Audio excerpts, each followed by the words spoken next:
All right. John S. Rhodes here of the Rhodes Brothers. This is Greater Wealth Through Mastery.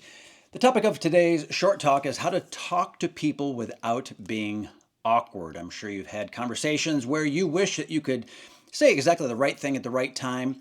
What we're going to do is start right at the beginning, and we're probably going to end up right at the beginning. What I'm talking about is that everyone, when they're first talking to someone for the very first time or in a unique one-time situation, maybe we're caught off guard, we're always, forever beginners. Therefore, we're going to be really focused on the very first interaction with someone, whether it's you're trying to talk to your boss the very first time or it's an interview, perhaps it's trying to get the girl. It could be talking to someone who is dating someone in your family and you're trying to figure out, hey, what's this kid really all about? Or what's that adult really doing? Or what's that leader doing and saying? Okay, so this is about that interaction with someone for the very first time and not being awkward about it. Okay, so there are three very simple things you can say, but stick with me because beyond those three things, there are three things that you must stick with me so that I can tell you what to avoid and really help you out there. So the very first thing that you could be saying to someone for the very first time without being awkward would be, "Hi, I'm John Rhodes. Nice to meet you." So all that you're doing is you're saying hello, hi, depends on the person and what you're comfortable with, and then you can let that person know who you are. So you're putting yourself out there, but it's so simple. You know your name. You're not going to forget it. It's very straightforward. Hi, I'm your name. Hi, I'm John Rhodes. Nice to meet you. And then you can smile big. This goes a long way. This is very quick. This is very friendly. And this is just a perfectly reasonable icebreaker. Again, this is the very first interaction with someone. This is great when you're ready to smile. Even if you're uncertain, a smile goes a long way to go along with that.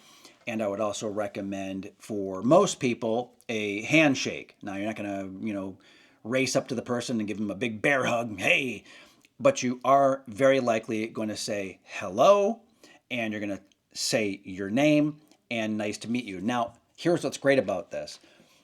It's three parts, but it's so easy and so fast. Hello or hi, that's just a ultra fast, simple, everyone knows what that means introduction. Everyone knows that. Hi or hello is not like, what was that word?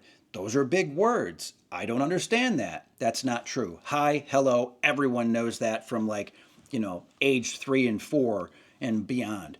And then I'm John Rhodes, or your name, and you know your name, so that's very, very easy to remember. You're saying, this is who I am. And what that does is it sets up some reciprocity so that the other person feels inclined to tell you their name as well. It's an invitation by exposing yourself and saying, ta-da, this is my name. They will feel more like they ought to, reciprocity, they ought to tell you their name. So this gives you an opportunity to hear their name. And guess what? People don't mind saying their own name. This is a very, very simple way to make someone comfortable very quickly. And then, of course, carrying on with that, the third part, nice to meet you. It's good. I'm so happy that I met you. Nice to meet you is just a very quick, easy thing to say. That is not awkward. It is not awkward whatsoever. It's somewhat plain vanilla, and anyone can do this. You can memorize this at any age and just use it every single time. And if you wanted to stop right here, you could, because that is some of the best possible advice about not being awkward and still providing very strong positive energy for the very first interaction with someone. I encourage you to take that and use it. Now, the second thing is, that sounds awesome. So in this case, when you're interacting with someone the first time, they might be speaking about some topic. They're talking about maybe their new puppy. They might be talking about their son or daughter. They might be talking about their parents. They could be talking about a new idea they had. They could be talking about a problem they solved. It could really be almost anything. And so what you're going to do here is you're going to pile on to the positive nature of whatever they are talking about. So obviously you have to assume that whatever they're talking about is something they're excited about and it's cool and awesome. They feel great about it. And so then you can say, you're going to resonate. You're going to be on the same wavelength. You're going to say, that sounds awesome.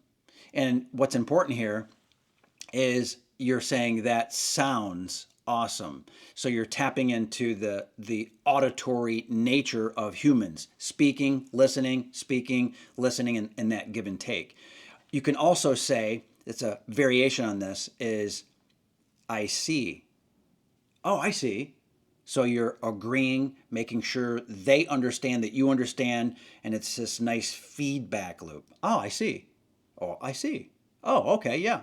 So that's different. Oh, okay, yeah. Or, oh, yes, is different than that sounds awesome. There's more depth to that sounds awesome.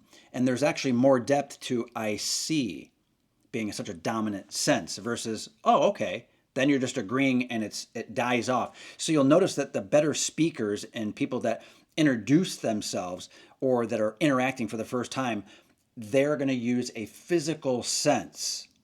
They're going to use a physical sense. And the two best for most people are going to be I see or that sounds awesome. The sounds is so powerful and so useful. You can follow on if you want, if you'd like to continue that train of thought with them, something along the lines of, if it's let's say they're talking about a hobby, you could say, how'd you get into that? How'd you find that? How'd you discover that? Ooh, what's the story behind that? Something along the lines of asking a question that is nothing more than your curiosity coming through very simply, and you're giving them the opportunity to continue talking. You want them talking so that you can listen, you can learn, you can see, and you can very much resonate with what they are saying. But it really starts off with I see, or that sounds awesome, or that sounds great. That sounds interesting. So you can use different words than awesome. If you're not going to use the word awesome, very understandable, but you could say whatever you just talked about, that sounds, or I see. That sounds great. Sounds awesome. Sounds wonderful. Sounds interesting. So this is one that's a little bit more advanced than saying, hi, I'm John Rhodes. Nice to meet you. This is, that sounds pretty awesome. Tell me more. That sounds pretty awesome. What do you think? Or how'd you come to that? Okay, so that's a really good one. Obviously more advanced, but still beginner level. It's still beginner level, just a little bit more advanced, and you can definitely put that into your tool belt as well. Now the third one, a simple thing to say, so you're not awkward. What to say so you're not awkward? Just straightforward, and what really works. It works for men and women. Works men to men, women to women, men, woman, woman, man. It just really doesn't matter. Okay, so the third one that we can zero in on is you've been busy. What's up? Or it could be anything else. You've been working hard. You've been quiet for a while. You can do something along those lines. Again, a little bit more advanced, and it assumes that there was some kind of interaction previously or something that they know that you know. Like it could be that they were on vacation. It could be something like they were working really hard for weeks and you knew it and you were talking and then you stopped talking. And I'm saying like very casual. And so you can re-energize the conversation, again, without being awkward. It can be very beginner level. It's like you're recognizing that they've done something. You've been busy. You've been smiling a lot. You seem, you're glowing. So what you're doing is you're making this is more advanced. You have to know what's actually going on. You have to have some data. You have to have some awareness. And then what that allows you to do is it allows you to reach out to that person in a way, make it positive in almost every case. You can reach out to that person and create a bridge and then ask them to tell you more about what they've been up to, what they've done, why they've experienced something, why they're demonstrating something, why they look so awesome. And I very strongly encourage you to use this if there's been talking and then it stopped and it came back, especially if you know what's been going on. And I also encourage you to use this when it's something that you would like to put positive energy into and you know that they would love talking about it. So it's like, okay, open the floodgates. This works really well. So again, you've been whatever. You've been busy. You've been smiling a lot. You've been glowing. I can see what you've done. Your hair looks great. So you're pushing this positivity toward them whenever possible, and then just ask them, hey, what's going on? Hey, what's behind that? And you're not probing, you're literally opening the floodgates to them really start spilling the beans. And that's really not awkward whatsoever. It's actually the exact opposite because you're smiling, you're happy, you're bringing positive energy. And that's a key to this third one. Now, there are three things, and I'm glad you're with me because many people are not going to see what you're about to see and hear right now. There are three things that you must avoid. And the very first thing, and I think you know this, but it's something like, okay, great. It gets awkward very, very often when you're talking to someone, you're having a conversation. It gets awkward very quickly when you realize that you've been talking. It's you. You're the one talking, and then it's like, oh, you become self-conscious, you become self-aware. You realize that you're sucking the oxygen out of the room. You realize that the focus is all on me, and then you feel bashful or ashamed.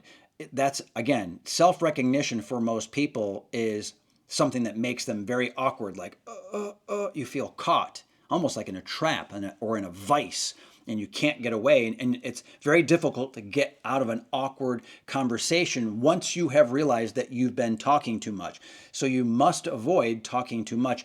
And one of the best ways of getting out of that kind of doom loop, you want to make sure that you are not caught up in talking about yourself. What you do is you ask questions. When in doubt, ask very, very simple questions, even if you know the answer. You could talk about the weather. Hey, do you know what's happening tomorrow with the weather? Is it supposed to be nice tomorrow?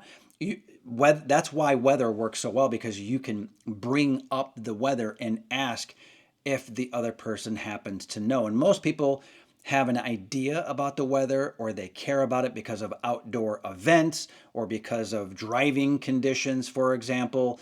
And most people understand that the weather is something that's like not political at all. It's not controversial. It's not class or race based or any gender based. It's just, hey, how's the weather? So again, this comes back to not talking about yourself. Put it onto another topic. And the way that you can even advance this more and make it work for you so well is ask questions. So when in doubt, ask questions. Now, the second thing to avoid is awkward silences. If you're doing that with someone else, boy, that can feel so awkward. Every second feels like infinity. I know you felt that because of what you have been doing when you're talking, and I know you felt that as well when someone else has been talking. And there's the expression, nature abhors a vacuum. Nature hates, dislikes, doesn't like the vacuums in the world, and energy and matter rush to fill vacuums for a variety of reasons I'm not going to go into, because that's, wow, there's physics and there's also metaphysics involved, because it's mental as well. It's not just physical, but it's mental. When there's a gap, mentally, we want to fill that gap because we want linearity. We want continuity. Enough on that. If you want to know more about mental gaps and silence and so forth, please leave a comment below. I'd love to know. But again, we do not want to have these big, long ums and ahs or gaps. And the reason that we have ums and ahs, they are crutches. You know that. I know that. They are a mechanism to repair or otherwise fill that empty space. So you'd rather say or you'd rather make this noise or come up with something than to have silence. Sometimes these pregnant pauses are tremendously powerful. See what I did there? But in all seriousness, you can use these to your advantage if you're trying to take control and otherwise power or energize the conversation, because again, energy will fill that gap. People will start wondering, they'll start guessing. People love to guess what comes next. We are predictive machines. In fact, one of the reasons that artificial intelligence is what it is these days, in this day and age, in this very time, is because they are large language models. And what that means is that they have analyzed all the conversations that they can find and all the text they can find. And it's very, very linear and smooth. There are very few gaps between words, sentences, and ideas, stories as well. They just flow. They just flow, right?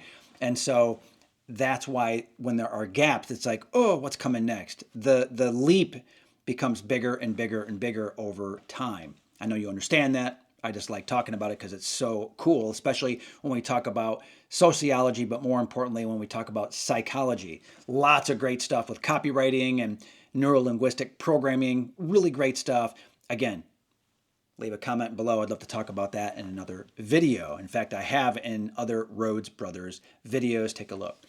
And the third thing that you must avoid is you do not want to do a sudden deep dive into a topic. You don't want to get into lecture mode. So much of this video, as you can imagine, is lecture mode, where I have ideas, I have thoughts, I have notes. There are things that I have to go from beginning to end, and it's like bam, bam, bam, bam, bam, bam, bam, bam, bam. That is the nature of this exchange. This is the nature of me speaking, you absorbing, you thinking, you considering, you hitting like, you subscribing, right? So those things are happening, but that makes sense for me to do the deep dive because that's your expectation coming into the video, coming into this teaching, this training, our time together in this space, yeah, right? But in all seriousness, again, when you have a topic on your mind, you don't want to do a dump. You don't want to just have the verbal diarrhea where you just keep talking, because not only are you probably overwhelming the other person with content and ideas without any time to reflect, pause, consider, but as a result of that, you're indirectly talking about yourself, because it's from yourself you're talking about yourself, or at least the energy is all about me, me, me, me, me, and you definitely don't want that, because as soon as you see that, you will feel awkward, or worse, people will be like, well, that person's just hot air or an airbag, or they're self-centered or they're selfish. Not the same thing, but many people think they're the same. In any event, you don't want that. You really don't want the other person just like sitting there listening and going, when is this going to stop? You don't want that. That's where things get awkward, and you start to sense that even if you don't know quite why, like what's going on. Now, the exception to this, and it's very rare, is that the other person is nodding and they're going, wow, and they zero in, they focus in, their eyes widen. You can tell that they're like really, really, really engaged. They really want to know more, but on, again, a very, very early basis, that's probably not going to be happening. It's only what's going to happen over the time of a friendship or family members. If you're doing that to someone that you just met, that's the pits. No one likes it. You know that, I know that, and it's something that you really, really need to try to avoid. Instead, do the simple things. Hi, I'm John Rhodes. Nice to meet you. Hey, that sounds awesome. That sounds great. That sounds really, really cool. I mean, tell me more. I really want to know. How'd that happen? How'd you get into that? Or, hey, you've been busy. I know. Man, you've been working hard, but what's up? Is it your wife? Is it your daughter? I know. Busy. Like, what's going on? So you can do it like that. Very smooth, very, very, very seamless, because you're bringing the other person in. And you notice that those are all either reciprocal or question based, right? So, hi, my name's John Rhodes. Nice to meet you. That the social convention is a response. So it's like a question, and then that sounds awesome. How'd you get into that is a question, and then you've been busy, right? Declarative, right? Or expressive, but then what's up? So we have a question right there. So we've solved that with 1, 2, and 3, but then again, don't talk too much about yourself. Watch out for those, like I just did, and don't deep dive into topics right away, because you know where that goes. All right. So this is John S. Rhodes of the Rhodes Brothers. In the next video, you'll be able to utilize that. You'll be able to watch what I just did, what I just described in that next video, and gain maximum value out of that next video. Also, like, share, subscribe, all those things, or just pick one. Subscribe to the channel for more teaching and training like this. Check out the next video, and we will see you there. Thank you. Take care.